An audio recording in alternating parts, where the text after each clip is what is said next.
So I'm going to use this video to explain how I'm using Syntropic agroforestry in my family's neglected old citrus orchard to turn it into a productive, abundant, diverse food forest. It's also turning into a demonstration site, a living nursery to expand and produce more agroforestry systems here locally. Just a really cool way to learn and share about Syntropic agroforestry. So join me and let's dive into the details of my experiment with transitioning this orchard into a food forest began in 2019 when I was first learning about permaculture. I didn't have any experience growing, I didn't have any experience as a horticulturalist, I didn't go to school for any of this. I went to school for ecology and environmental science, which has actually proven to be a really valuable background, not coming from horticulture, but coming at this from an ecological point of view, because Syntropic agroforestry is all about ecology, applying it to horticulture, and so that works really well. But when I first came here, my vision was still turning this into a food forest rather than just the citrus and the grass. It was really kind of a neglected situation when we moved here because the previous owners hadn't been here for a few years, and so there were trees that were drowning in grass and there were a lot of holes, and it was just not as productive as it could be. And so I saw that, and my first instinct was to just begin interplanting. Just plant fruit trees in between the existing ones and hope that that would eventually turn things into a food forest. The trees grew really slowly, they were stunted because of the grass pressure, and because it wasn't planted in one area, it was really scattered and spread out, and so that means my efforts were really scattered, and I didn't always remember where things were to go water them, and the grass pressure was taking over the trees, and it was just really it really wasn't working to develop that food forest. And so after that first year of learning about permaculture, I started applying companion planting, and I would put certain species together. I would plant berries with these fruit trees that I was interplanting, or I would put a ground cover like lemon balm. And in some cases that worked really well, but in other cases it didn't. And I was noticing that when it worked really well, it was because I was putting pioneer species in, those nitrogen fixing tree lucerne or acacia, for example.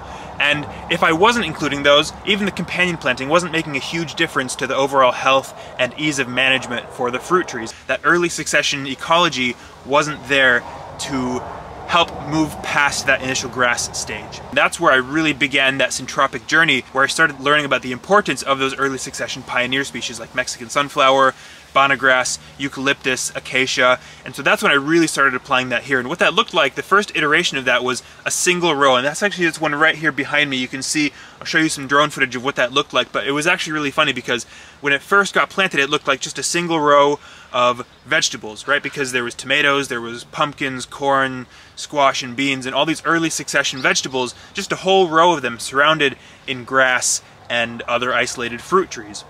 Fast forward to 2.5 years later, I've begun expanding and I've intensified the expansion, so now it all looks like that early succession forest with bananas. We have the Mexican sunflower everywhere. But it's been a really cool transition to watch it go from a single row of young Syntropic agroforestry into now what all of block 1 is pretty much covered.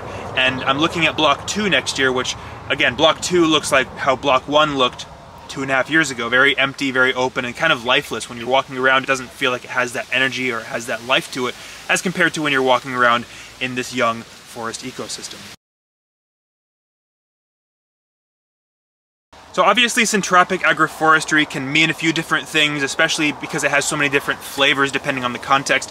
For me, my understanding of Syntropic agroforestry in all of its contexts is that it's a growing paradigm where you're utilizing ecological succession as the process. You're using the ecological succession to drive the process forward in a productive way, whether that's mostly support species or early succession chop and drop in the beginning and then ultimately ending up with these high value crops, or you're filling the whole succession up along the way with annuals, perennial vegetables, berries, early succession, short-lived perennials, medium and long-lived perennials, all sorts of contexts where Syntropic agroforestry can apply. That's where I've found the most success, is using that whole broad spectrum of succession, which you can see in this little diagram here. You can imagine each of these being a different species with a different life cycle, right? You have annual vegetables that turn over really quickly, then you move into short-lived perennial vegetables, maybe short-lived perennial trees, and then long-lived perennial trees. We'll give some examples, but the annual vegetables, like I said, would include tomatoes, corn, squash, beans, radishes, lettuce, cabbage, that sort of thing. Your second stage, your second succession of perennial vegetables might include rhubarb or globe artichokes or raspberries. These are all examples of the food forests that I've been creating here. Your third level of succession might be those young quick producing fruit trees that don't last forever. Things like tamarillo, bananas, papaya, passion fruit, things of that nature, right? And then your long-lived succession, those are the things that are growing in the understory the whole time, right? The microclimate, the conditions are being created that favor these long-term species while these younger trees are being productive. The avocado wants to germinate in those understory conditions where the tamarillo and the papaya and the banana are creating that shelter for it. So eventually we end up with things like the avocado or the macadamia, chestnuts, walnuts, pecans, those long-lived species that are going to ultimately be the productive trees of your long-lived ecosystem.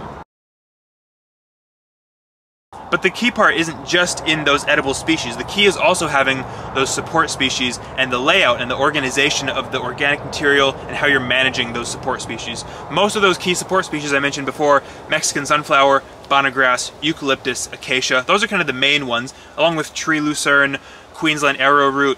There's a few others here and there, but the key thing there is how you integrate them and incorporate them into your agroforestry system as you're transitioning that succession from your early succession pioneers into that long-lived ecosystem where you're building that natural fertility. You've created the microclimate or the conditions where those long-lived species are going to thrive. So we'll take a look at more detailed of what those support species are. We'll also take a look at the more edible species that are growing around us at the moment.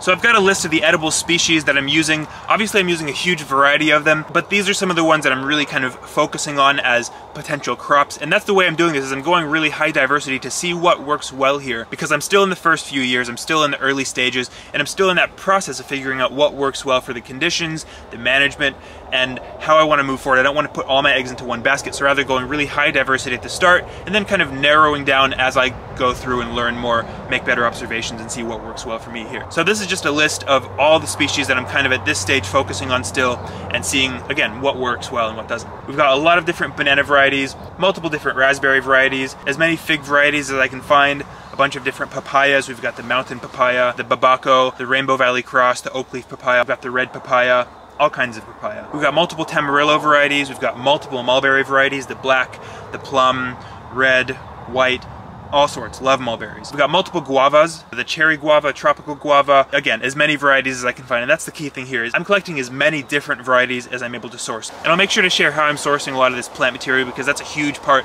of reducing the cost in your agroforestry systems. Also planting a lot of different potatoes in the early succession stages, lots of different avocados from seed, some grafted ones, a lot of Japanese raisins that have been growing from seed, ricotta chilies, elephant garlic, Adamoya, Miyoga ginger, and we've got a lot of ice cream beans grown from seed from multiple different trees around here, different passion fruit varieties, taro, loquats, lots of different loquats from seed, varieties from all around the country, French sorrel, rhubarb, globe artichokes, Egyptian walking onions, sugarcane, lemon verbena, yacon, Jerusalem artichokes, alpine strawberries, blueberries, Japanese wineberries, gooseberries, American pawpaw, rosemary, sage, lucuma, pomegranates. So those are just the main edible crops that I'm focusing on. Obviously there's a few other ones, but those are the ones that I'm really trying to hone in on and focus and see what works best in these situations. Now you might have noticed that some of those are subtropical species and some of those are more temperate or Mediterranean species. We've got a whole mix here because we're in this really nice Goldilocks zone where we can grow things in all sorts of different zones. We can grow the subtropicals that need a lot of shelter from the frost. We can also grow those things that need that dormancy in winter. So we're in a really nice Goldilocks zone to have huge diversity and experiment a lot with creating the different microclimates and just seeing what works well here. So if you look at that list, you'll see that there's a lot of things across the spectrum of those early succession, mid-succession, and late succession species. And the beautiful thing is that because there's so much diversity, because there's so many different kinds of growing habits, of different life cycles, different canopy layers, that's all factored in when you're looking at the stratification over time, right? Because this Syntropic agroforestry can be really boiled down into two different characteristics. You've got time, and then you have strata. It's a time and space equation, Syntropic agroforestry, where the life cycle of the plant and what strata it fits into, what canopy layer does it fit into, whether it's a low light condition, a medium or a high canopy, or is it an emergent canopy layer. So it's a space and time equation, and the key here is really diversity. If you can get a really diverse assortment of plants, you'll be pretty much guaranteed to find a combination that works well, filling out that space and time. So Diversity, high diversity is really key, especially for just getting started, and then you can figure out what works well specifically at your site. So that's my biggest recommendation, is high diversity when you're starting, see what works well, and then as you go, tailor it more and more to that. The reason that things are done in rows, in straight lines, is because of ease of management. Planting a tree is only 5% of the work, but managing these systems over time is most of the work. And so you want to put a lot of emphasis in how you're designing these systems and how your layout is to make management really simple and easy. Because if you make these systems where the management is really difficult and cumbersome and challenging, then you're not going to want to do it. It's going to get neglected and you're going to feel really bad about it, and then you're going to ignore your system. It's going to become this tension, and then you're going to blow the whole thing off and wish you had never tried growing a food forest in the first place. So design the systems well up front, the management, the layout. Hopefully this will help, and then you'll have a really smooth sailing agroforestry system, food forest, into the future. Because my context is a little bit unique, I'm retrofitting an existing orchard. The layout of the rows was already predetermined going east to west. That's how the rows are laid out. Ideally, it would have been north-south. Now that's allowing for better sunlight penetration, right? Because if the sun is really low in the sky in winter, we still want to get that sunlight all the way to the back of the system. Whereas when your rows are east to west, the further back your rows are, the less and less sunlight they're getting, especially those evergreen subtropical rows. So you have to take that into consideration. If your rows are east to west, the further back your rows are, the less sun they're going to get in winter. Whereas if they're north-south, they're going to be a lot more sun throughout the whole year. So if these are our north-south rows and these are our east-west rows, you can see our sun is rising in the east, setting in the west. The further back your rows are, these rows are going to shade these back rows, whereas if your rows are oriented north-south, the sun rises, stays low in the sky because it's winter, you're still getting that sunlight all the way back into all the rows. You're getting more equal sunlight exposure versus when your rows are east-west. So that's why the big recommendation is north-south versus east-west. Again, I'm kind of stuck with the east-west orientation because of the inherited context of retrofitting an existing orchard, but if you can do it from scratch on flat land, that's how I would go. If you're not on flat land, if you're on a slope, the biggest recommendation would probably be on contour or just barely off contour to help move water out to the ridges, away from just shooting water into the valleys. You want to retain as much of that water in the ground, as much of the moisture, because that's going to really help accumulate the minerals, and working on contour is really the best for access, for accumulating organic material, water, nutrients. Really great for maximizing how much you can retain into your landscape. So you're either on contour or you're ideally trying to go north-south orientation. Let's dive into the details of what each row layout actually looks like now. I've gone through a few different iterations of how I'm setting my rows up, but there are some things that have remained consistent the whole way along. The first one is that all my rows are very strict tree lines. What I mean by that is all my tree species are straight in line, and I'm not staggering things, right? Because the key here is you want ease of management, and what that means on a really practical level is organizing your organic material when you come through on those regular chopping and dropping interventions. You don't really want to have to take a lot of time to be putting organic material and having to be really careful. You want to just be able to really know exactly where you put your organic material and put it there, move to the next one, because that's how you expand. It's really easy to manage a really small space that's really complex, but as soon as that complex area triples or quadruples or 10x's in size, you're gonna have a really hard time managing if it's not really streamlined and straightforward. So part of the reason for straight tree lines, and you can see that here, is then you can lay your organic material right along the edges, just like that. And you know you're not going to accidentally lay your organic material on top of seedlings, you're not going to crush any seedlings, you're not going to accidentally prune a high-value tree. And so that's part of why I'm not incorporating the herbaceous biomass species into the tree line, right? What I am including into the tree line is all the edible species, all the high-value trees, as well as all the chop and drop trees. So the eucalyptus, the poplar, acacia, willow, all of those trees that are chop and drop are still going into that main tree line because the management is more up in the canopy. I'm not chopping and dropping with a rice knife with my herbaceous things in that tree line. I'd rather have a dedicated row for those chop and drop species. I started out incorporating them into the tree line, and I very quickly realized that was a huge mistake because I was accidentally chopping trees, whether I was planting comfrey in the tree line, Mexican sunflower, whatever herbaceous biomass species I'm using. Now I'm always putting it on a dedicated support edge, right? Again, whether it's bonnegrass, Mexican sunflower, whatever it is. And something that I'm doing now more of is leaving a dedicated space to drop that organic material. So rather than putting it just right on the edge of that tree line, that's not leaving enough space for me to put that organic material. It depends on what species you're choosing. If you're choosing Mexican sunflower versus if you're choosing bonnegrass or comfrey, they all have different growth habits, they all have different management requirements, and so that's going to kind of dictate the proximity of your support line to your tree line. But the idea is you're creating that offset support species edge so you can just come through really efficiently, chop it, drop it, move to the next area, and that's going to really help you scale your food forest up.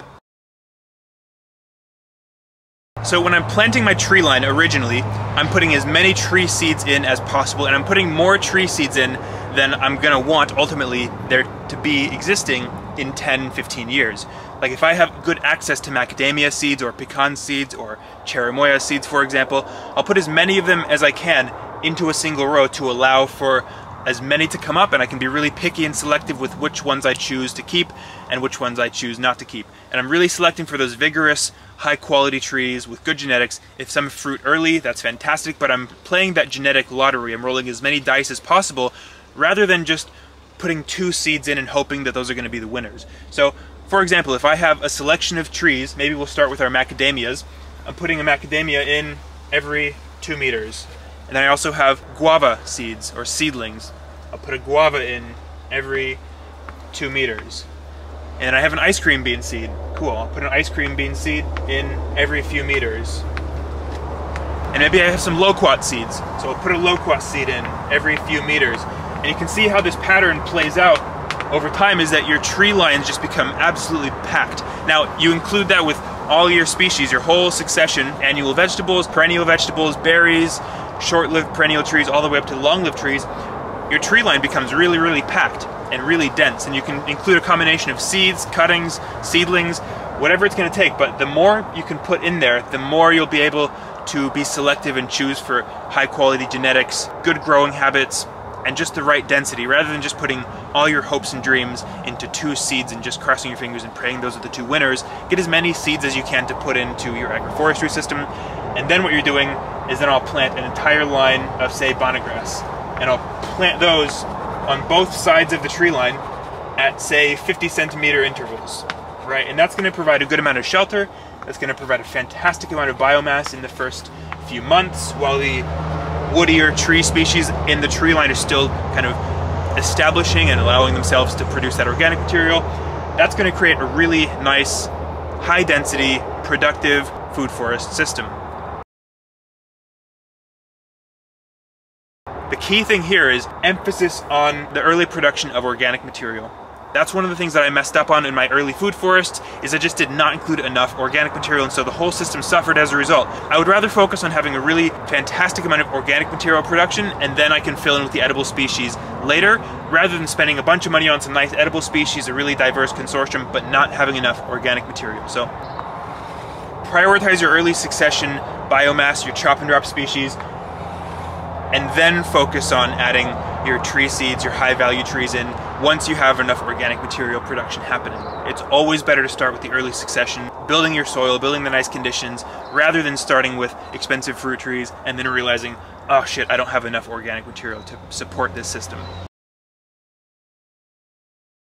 Let's look at how you're collecting all these different trees, because the big thing is with Syntropic agroforestry, this can be a lot more of an investment than planting a regular orchard, because you need so many different species, you need so many different plants. So let's look at how you're acquiring enough plants to make this work without breaking the bank. So there's a few different ways of reducing the cost in your food forest. One of the best ways is propagation, but you can only go so far with propagating your own material. If you don't have access to certain seeds, how can you propagate? So one of them is propagation, learning good propagation, especially of your accumulator species, the biomass species that you're going to be using lots and lots of, or just early succession high value species like papaya, for example, you can do from cuttings. That's why I have about 30 papaya growing now, because I've just been able to multiply them by cutting them, growing them in a greenhouse, planting them out, and then you multiply your plants quickly like that. The other easy way is growing things from seed, whether that's fruit that you're buying at the grocery store and then growing all the seeds from, or better yet, contact growers, because usually they're really happy to just let you scrounge around the base of their trees for seeds, or you can buy their fruit and you can grow the seeds from the fruit. Building a network of other growers in your area who are going to have the fruits, who are going to have the trees that you're looking for in your agroforestry system. Contact them, ask if you can get some seeds, ask if you can trade them for things for their cuttings. Do whatever it takes to get that propagation material. Another option obviously is buying grafted trees. Now in certain cases I have done this in order to allow myself to have the early production of certain things that I can then begin planting the seeds of. A really great example here is almonds. I don't know anybody who has a lot of productive almond trees, and so I've bought a handful of grafted almonds that now 2.5, 3 years later have begun producing, and now I can take those almond seeds and begin planting those in my agroforestry systems. Again, using those grafted trees, those investments, which are a lot costlier. I'd rather buy just a few almonds rather than a whole orchard. I'll buy a few grafted almond trees and then begin planting the seeds once they start producing after a couple years. And now I have almonds planted everywhere.